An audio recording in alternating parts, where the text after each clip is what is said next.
These are my favorite tips and insights about social media, but these are the ones specifically that I am carrying with me into 2023.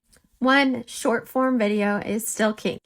So if you haven't really hopped on the short form video train yet, it's probably time. This is where all the focus is going to be on social media platforms as we go through, especially with maybe Vine coming back even, but YouTube Shorts, Reels, TikToks, that's where the growth is.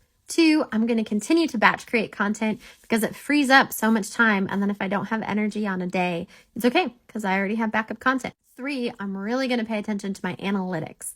The more I pay attention to my analytics, the better content I can create going forward. Four, I'm going to start trying to go live more.